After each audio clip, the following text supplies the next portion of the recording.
Desa Sidorejo, sebuah desa yang masih kental dengan nuansa Jawa klasik, diselimuti oleh keheningan malam.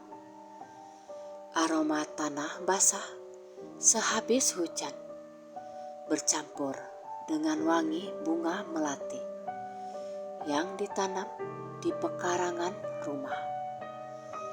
Di salah satu rumah sederhana berdinding kayu, tinggal seorang wanita bernama Bu Wina, berumur 40 tahun, duduk termenung di depan mesin jahit tuanya yang berbunyi lirih. Wajahnya yang biasa ramah kini diselimuti raut wajah cemas. Matanya yang cekung memantul cahaya rembulan yang masuk melalui celah jendela. Di kamar sebelah, putra semata wayangnya, Arya 8 tahun, terbaring lemah. Batuknya sesekali terdengar memilukan, menusuk hati Bu Wina. Ya Allah, kuatkanlah hamba, bisiknya pelan. Jemarinya memutar-mutar kain sisa jahitan. Sudah 3 minggu Arya sakit keras. Dokter di kota mendiagnosisnya dengan penyakit langka yang memerlukan penanganan intensif dan biaya yang sangat besar. Biaya yang bagi keluarga Bu Wina terasa setinggi langit. Suaminya, Pak Ali, seorang buruh bangunan yang gagah, namun berpenghasilan pas-pasan. Kini ia hampir tak pernah pulang. Ia bekerja serabutan, mengambil semua pekerjaan lembur yang ditawarkan, demi mengumpulkan rupiah demi rupiah. Namun penghasilannya sebagai buruh harian jauh dari kata cukup untuk menutupi biaya pengobatan Arya. Bu Wina sendiri, selain mengurus rumah tangga dan merawat Arya, ia mencari nafkah tambahan dengan menerima pesanan jahitan dari para tetangga. Ia dikenal cekatan dan teliti. Sayangnya, pesanan jahitan di desa tidaklah seberapa. Paling banter hanya perbaikan pakaian, seragam sekolah, atau menjahit sarung bantal. Penghasilan per minggunya bahkan tak cukup untuk membeli obat pereda demam yang paling murah. Malam itu, Bu Wina kembali menghitung tumpukan uang receh di kaleng biskuit bekas. Jumlahnya tidak berubah, masih jauh dari angka yang ia butuhkan. Air mata Bu Wina menetes, membasahi kain yang sedang ia jahit. Jangan menyerah, Win, suara Pak Ali terdengar dari ambang pintu, lelah dan serak. Pundaknya yang biasa tegak kini tampak melengkung. Aku besok akan coba pinjam ke mandor. Kita pasti bisa, Win, pasti. Bu Wina hanya mengangguk, mencoba tersenyum, meski hatinya terasa perih melihat beban di pundak suaminya. Mereka berdua adalah tulang punggung yang sama-sama rapuh. Keesokan harinya, saat mentari mulai menghangatkan Sidorejo, Bu Wina sedang menyeduh teh untuk Arya ketika sebuah suara lembut menyapanya dari halaman depan. "Nuwun sewu Bu Wina, permisi." Bu Wina meletakkan cangkir dan bergegas ke depan. Di sana berdiri seorang wanita paruh baya yang tak pernah ia lihat sebelumnya. Usianya mungkin sebaya dengannya, sekitar 40-an tahun. Namun penampilannya sungguh berbeda. Wanita itu mengenakan kebaya beludru berwarna hijau tua dengan jarik batik tulis yang tampak mahal. Rambutnya disanggul rapi, wajahnya bersih tanpa riasan tebal, dan sorot matanya teduh namun memancarkan aura misterius, seolah menyimpan rahasia ribuan tahun. Ia memancarkan keanggunan seorang priayi dari masa lalu.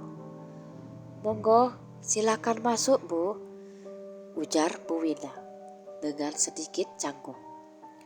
"Maaf, saya rasa saya belum pernah bertemu Ibu sebelumnya."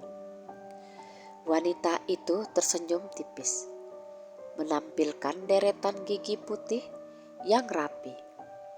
"Tidak apa Bu Wina, nama saya Elmi. Saya datang dari seberang sungai. Saya dengar dari beberapa tetangga bahwa Ibu adalah penjahit yang sangat mahir dan teliti." Bu Elmi melangkah masuk. Harum bunga cempaka seolah mengikutinya. Ia duduk di kursi kayu dengan anggun. "Saya memang sedang mencari penjahit yang bisa mengerjakan pesanan dalam jumlah besar dan dalam waktu singkat," lanjut Bu Elmi. Suaranya halus seperti desiran angin. Bu Wina terkejut. "Pesanan besar apa, Bu? Boleh tahu pesanan seperti apa?" Bu Elmi mengulurkan sebuah gulungan kain sutra halus berwarna keemasan.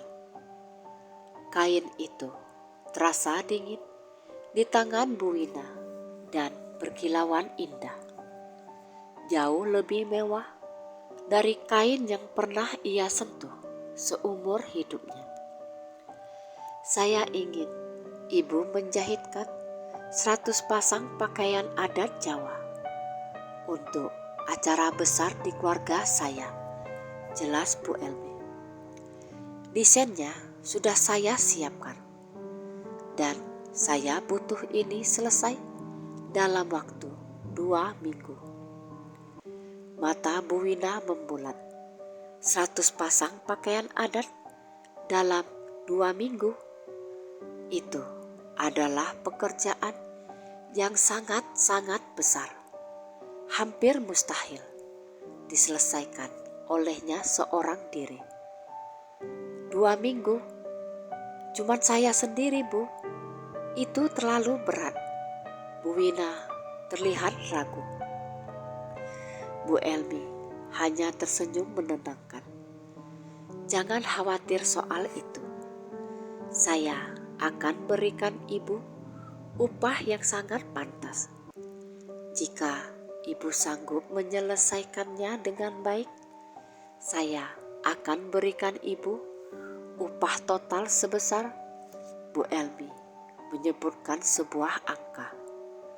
Angka yang membuat jantung Bu Wina serasa berhenti berdetak. Angka itu 3 kali lipat dari seluruh biaya yang dibutuhkan untuk pengobatan Arya. Cukup untuk operasi, perawatan intensif, dan bahkan sedikit sisa untuk biaya sehari-hari. "Ini adalah jumlah yang sungguh besar, Bu Elmi," ujar Bu Wina. Ia menatap Bu Elmi dengan tak percaya. Tentu saja, kualitas Ibu Wina sangat layak dihargai mahal. Selain itu, saya tidak ingin mengecewakan keluarga besar saya. Bagaimana, Bu? Apakah Ibu bersedia mengambil tantangan ini? Bu Elmi mencondongkan tubuhnya sedikit, tatapannya lekat. Air mata Bu Wina kembali menggenang. Namun kali ini, air mata syukur dan harapan. Ia melihat secercah harapan untuk putranya di balik tawaran fantastis ini. Saya bersedia, Bu Elmi. Saya akan kerjakan. Saya akan berusaha sekuat tenaga saya, siang dan malam. Jawab Bu Wina mantap. Bu Elmi tersenyum puas. Bagus, saya percaya pada Ibu. Saya akan berikan sebagian bahan hari ini dan sebagian lagi menyusul. Saya juga akan berikan uang muka. Ini untuk membeli benang terbaik dan juga sebagai penguat semangat Ibu. Bu Elmi meletakkan beberapa lembar uang kertas kuno di atas meja. Uang itu terasa hangat dan tebal di tangan Bu Wina. Jumlahnya sudah cukup untuk membeli semua kebutuhan Arya selama seminggu ke depan. Bu Elmi kemudian mengambil sebuah kotak kayu kecil dari dalam tasnya. Di dalamnya terdapat pola-pola pakaian yang sangat rumit dan indah. Ingat Bu Wina, pekerjaan ini harus dirahasiakan dari siapapun. Suami Ibu, tetangga, bahkan anak Ibu. Hanya kita berdua yang tahu. Bu Elmi berbisik, nadanya berubah tegas. Ini adalah perjanjian kita. Jika rahasia ini terbongkar, maka pekerjaan ini batal. Dan Ibu tidak akan menerima sisa upahnya. Bu Wina menatap mata Bu Elmi. Meskipun sedikit terkejut dengan permintaan rahasia itu, tetapi harapan akan kesembuhan Arya mengalahkan segalanya. Saya janji Bu Elmi, saya akan merahasiakannya. Bu Wina berjanji. Baiklah, Bu Elmi lalu berdiri. Saya akan kembali 3 hari lagi untuk memeriksa hasil awal. Jaga kesehatan Ibu. Dan sampaikan salam saya untuk putra Ibu, Arya. Setelah Bu Elmi pergi, Bu Wina terdiam lama.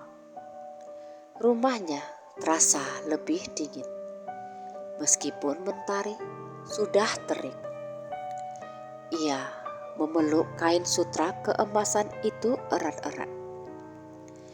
Ia tahu pekerjaan ini adalah sebuah keajaiban, jawaban atas doanya. Namun di sudut hatinya yang paling dalam, ada perasaan aneh yang mulai menjalar. Perasaan ganjil yang mengatakan bahwa ada hal yang tidak biasa dari wanita bernama Bu Elmi dan pesanan besarnya itu. Ia menghela nafas, mengusir pikiran-pikiran yang mengganggu. Yang terpenting sekarang adalah Arya. Ia harus bekerja. Ia harus menjahit. Bu Wina mulai bekerja malam itu juga. Begitu Pak Ali kembali, ia berdalih bahwa ia mendapat pesanan mendesak dari tetangga sebelah yang ingin menjahitkan sprei. Pak Ali yang terlalu lelah dan cemas dengan kondisi Arya tidak menaruh curiga. Begitu semua terlelap, Bu Wina mengeluarkan gulungan kain sutra keemasan. Pola-pola dari Bu Elmi sungguh rumit. Ia mulai menggunting kain, mengikuti setiap detail pola dengan hati-hati. Namun, ia mulai menyadari keganjilan pertama. Benang. Ya, Bu Elmi tidak memberinya benang. Ketika Bu Wina mencarinya di laci mesin jahit, ia menemukan sebungkus benang baru yang tak pernah ia beli. Terbuat dari serat yang berkilauan tipis, berwarna emas pucat, dan terasa sangat dingin. Mungkin Bu Elmi yang menyelipkannya saat ia lengah. Ia mulai menjahit. Jarum mesin jahit bergerak cepat, dan kain sutra itu seperti patuh pada setiap gerakan tangannya. Pekerjaan yang seharusnya memakan waktu berhari-hari untuk satu potong pakaian, kini terasa lebih cepat dan ringan. Saat dini hari, ketika ayam jantan mulai berkokok, Bu Wina menyelesaikan satu pasang pakaian adat. Hasilnya sempurna.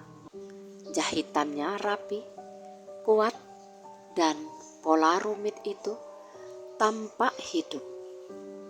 Ia menutupnya dengan selimut tebal, menyembunyikannya dari cahaya dan pandangan siapapun. Sesuai janjinya pada Bu Elmi. Keesokan harinya, Bu Wina kembali menjahit. Ia merasa seperti mendapat energi baru. Rasa lelahnya hilang. Tangannya gesit dan pikirannya hanya terfokus pada kesembuhan Arya. Namun, ia juga mulai merasakan keganjilan kedua. Setiap kali ia menjahit, ia mencium aroma aneh yang menusuk hidungnya. Aroma bunga yang sangat kuat, seperti kemuning dan kenanga, bercampur dengan bau tanah yang lembab dan dingin. Aroma yang tidak ada hubungannya dengan kain atau rumahnya. Ia mencoba mencari sumber bau tersebut, tetapi tidak menemukannya. Aroma itu hanya muncul saat ia menyentuh benang emas dan kain sutra itu. Malam kedua, Bu Wina bekerja lebih cepat lagi. Ia merasa seolah-olah ada kekuatan lain yang membantunya. Ketika matanya mulai berat, ia seolah mendengar bisikan lembut di telinganya. Arya, sembuh, bekerja. Bisikan itu menghalau kantuknya, membuatnya kembali fokus. Ia sempat melihat ke arah cermin. Wajahnya tampak pucat dan lelah. Namun matanya memancarkan cahaya aneh. Seolah-olah ia sedang di bawah pengaruh sesuatu. Pada hari ketiga, Bu Wina telah menyelesaikan 5 pasang pakaian. Jauh di luar kemampuannya yang biasa. Ia merasa bangga, namun juga semakin khawatir dengan kondisi dirinya yang bekerja tanpa lelah. Tepat sore itu, sebelum maghrib, Bu Elmi kembali, sama anggunnya dan aroma cempaka yang kuat kembali menyelimuti rumah Bu Wina. "Bagaimana Bu Wina? Sudah ada hasilnya?" tanya Bu Elmi dengan senyum penuh arti. Bu Wina dengan bangga menunjukkan 5 pasang pakaian yang telah ia selesaikan. Mata Bu Elmi berkilauan saat melihatnya. "Luar biasa Bu Wina, saya sudah duga Ibu memang yang terbaik." Bu Elmi menyentuh jahitan itu. Jari-jarinya terasa sangat dingin. "Ini adalah hasil kerja yang luar biasa. Saya sangat senang." "Teruskan kerja Bu, semangat Ibu adalah kekuatan bagi putra Ibu." Bu Elmi memberikan bahan-bahan lain, tumpukan sutra dan gulungan benang emas lainnya. Dan sebelum pergi, ia menyelipkan sebuah amplop di tangan Bu Wina. "Tambahan uang muka untuk kebutuhan Arya. Ibu harus makan yang bergizi juga. Ingat, jangan biarkan siapapun tahu tentang ini." Bu Wina menunduk menerima amplop itu. "Terima kasih banyak Bu Elmi. Saya janji saya akan selesaikan tepat waktu." Begitu Bu Elmi menghilang di balik keremangan senja, Bu Wina membuka amplopnya. Di dalamnya ada uang yang jauh lebih banyak dari yang Bu Elmi janjikan. Ia terkejut sekaligus tersentuh. Bu Elmi seolah tahu persis betapa terdesaknya ia.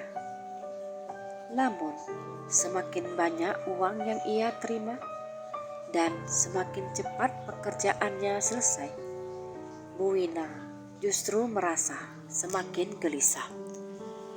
Kekuatan yang membantunya menjahit terasa seperti sesuatu yang gaib, sesuatu yang tidak berasal dari dunia nyata.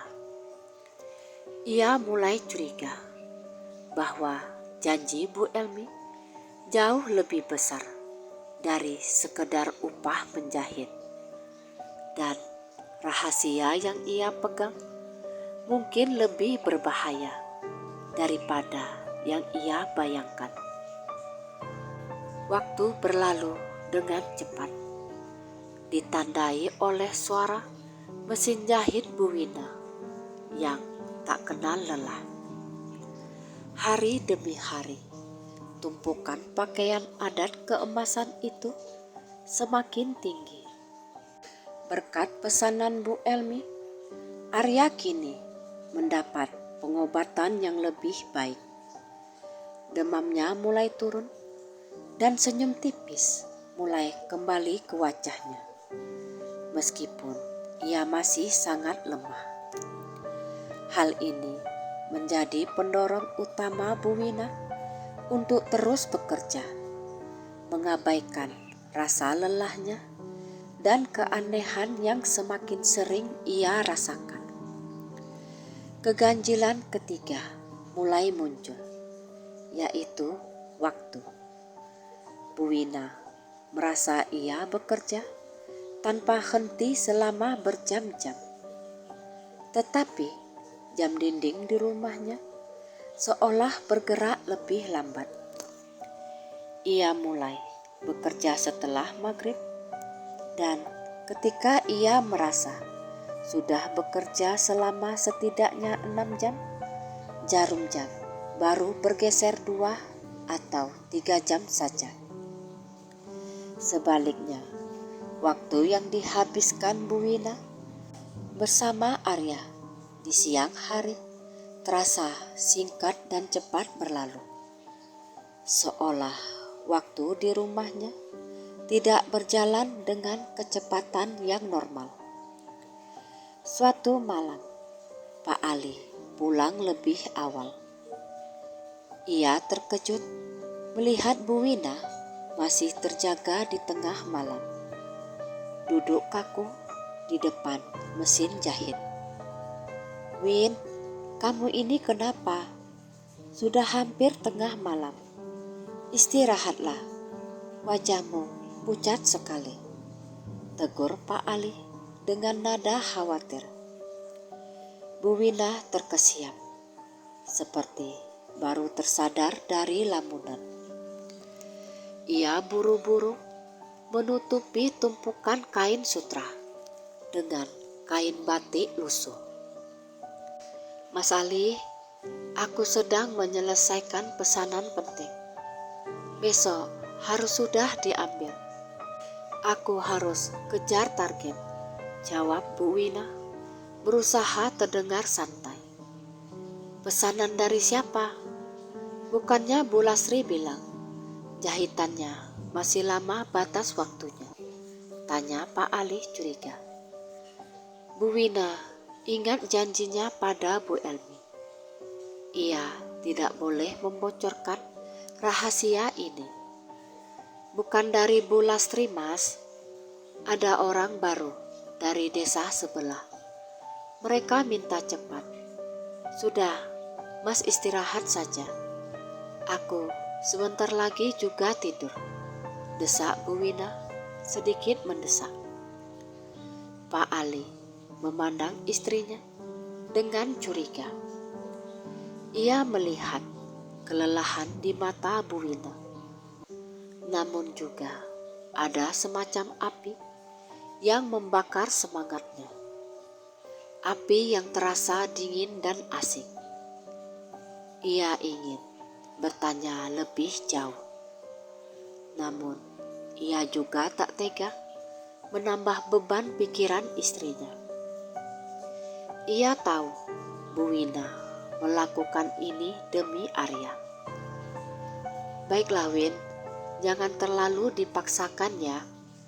Kalau kamu sakit, siapa yang akan merawat Arya?" Pak Ali menghela nafas, lalu masuk ke dalam kamar. Setelah Pak Ali tertidur, Bu Wina kembali ke mesin jahitnya. Ia menyingkap kain batik dan melanjutkan pekerjaannya.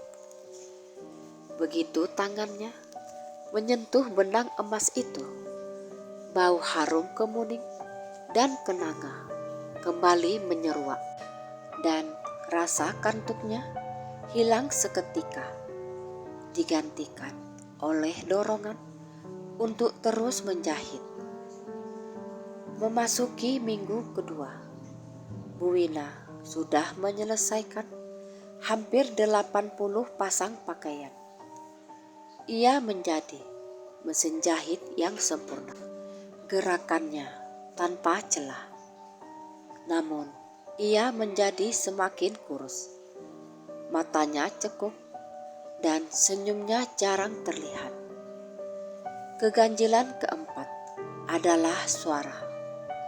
Suara mesin jahitnya yang biasanya berderik keras, kini terdengar aneh. Suara itu berpadu dengan suara-suara lain yang halus, seperti senandung perempuan yang merdu, namun tak jelas liriknya. Senandung itu hanya bisa didengar Bu Wina. Kadang-kadang ia juga mendengar suara gemericik air. Padahal rumahnya jauh dari sungai atau selokan. Puncaknya terjadi pada malam ke-10. Bu Wina sedang menjahit bagian pinggang salah satu baju ketika ia merasa seperti ada yang mengawasinya dari luar jendela. Jendela kamar jahitnya menghadap ke kebun bambu yang gelap. Ia mengangkat kepala. Jantungnya berdebar kencang. Dalam remang-remang cahaya lampu minyak, ia melihat sepasang bayangan samar di balik rimbunnya pohon pisang. Bayangan itu tinggi kurus, dan seolah tidak menginjak tanah. Bu Wina menahan nafas. Ia mencoba meyakinkan dirinya bahwa itu hanya ilusi akibat kurang tidur. Ia kembali fokus pada jahitannya, tetapi tangannya mulai gemetar. "Jangan takut, Bu Wina, kami di sini untuk menjagamu." Kali ini bukan hanya bisikan, tetapi sebuah suara yang jelas, lembut dan banyak, seperti paduan suara yang teredam, terdengar dari luar jendela. Bu Wina menjerit tertahan, menutup mulutnya dengan tangan, dan ia bangkit, lalu mengintip dari celah tirai. Di sana, di antara rerimbunan bambu yang bergoyang tanpa angin, ia melihat beberapa sosok. Sosok-sosok itu mengenakan pakaian yang sama persis dengan yang sedang ia jahit. Pakaian adat Jawa berwarna keemasan. Wajah mereka tidak terlihat jelas, tertutup oleh bias cahaya rembulan dan kegelapan.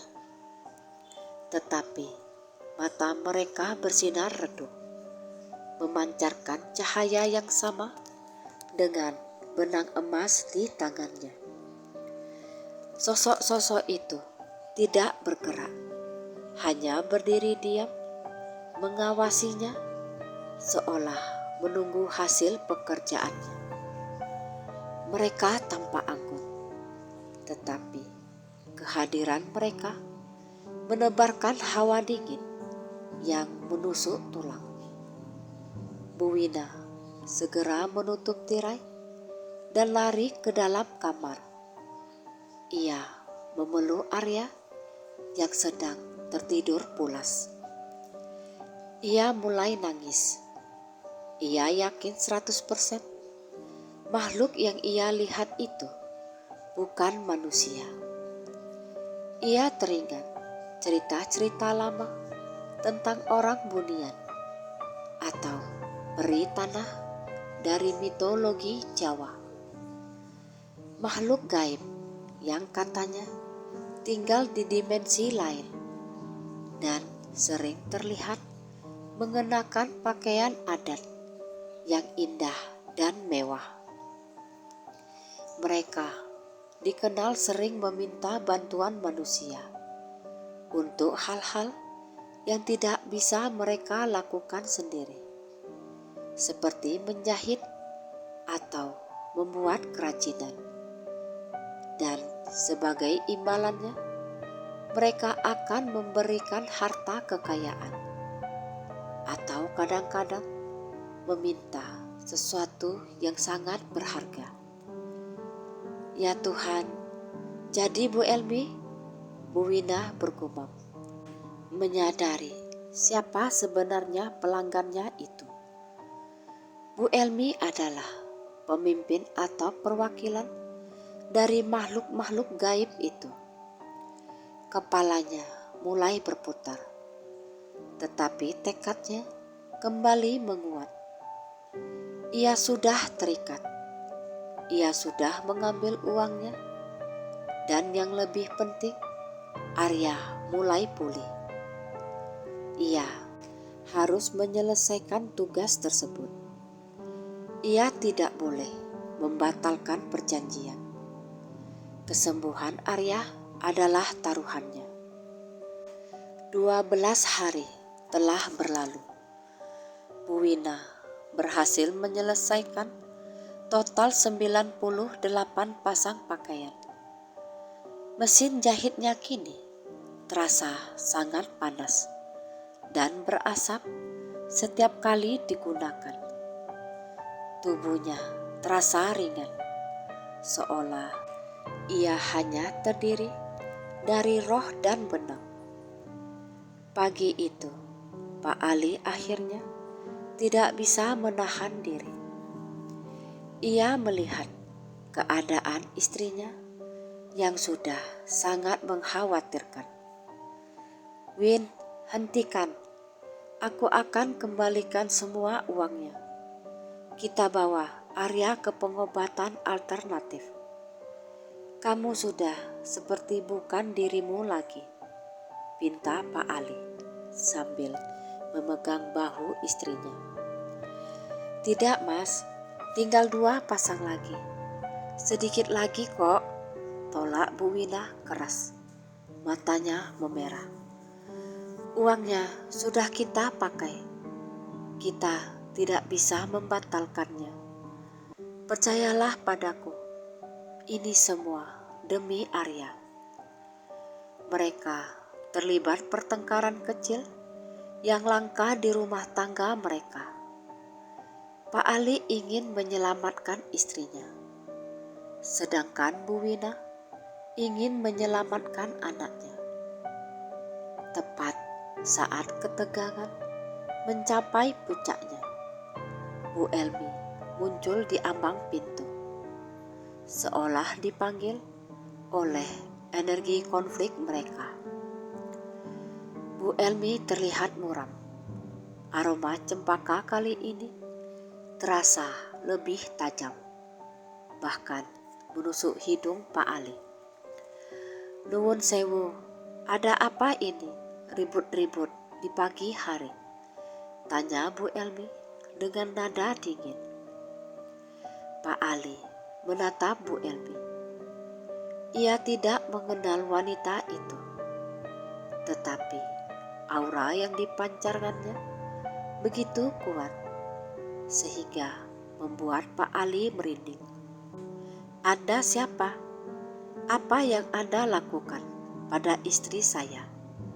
tanya Pak Ali berdiri di depan Bu Wina. Bu Elmi tersenyum tipis, senyum yang tidak mencapai matanya. "Saya hanyalah pelanggan. Pesanan saya hampir selesai. Saya datang untuk mengambil hasil kerja Bu Wina. Bukankah begitu, Bu Wina?" Bu Wina yang tertekan oleh janji rahasia hanya mengangguk. "Ya Mas, beliau ini pelanggan baru." Pak Ali semakin curiga. Ia melihat sorot mata Bu Elmi yang aneh dan pakaiannya yang tampak berkilauan di bawah sinar matahari pagi. "Pesanan macam apa yang membuat istri saya jadi seperti ini? Saya akan bayar ganti ruginya. Tapi tolong jangan ganggu istri saya lagi," tantang Pak Ali. Bu Elmi menatap Pak Ali dengan tatapan menusuk. Wajahnya kini tiba-tiba terlihat lebih tua. Matanya memancarkan warna hijau seperti lumut. "Ganti rugi? Anda tidak akan mampu membayar apa yang telah saya berikan pada keluarga Anda.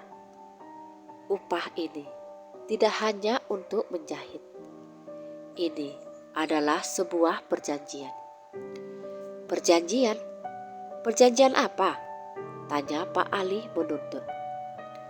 Bu Elmi mengalihkan perhatiannya pada Bu Wina.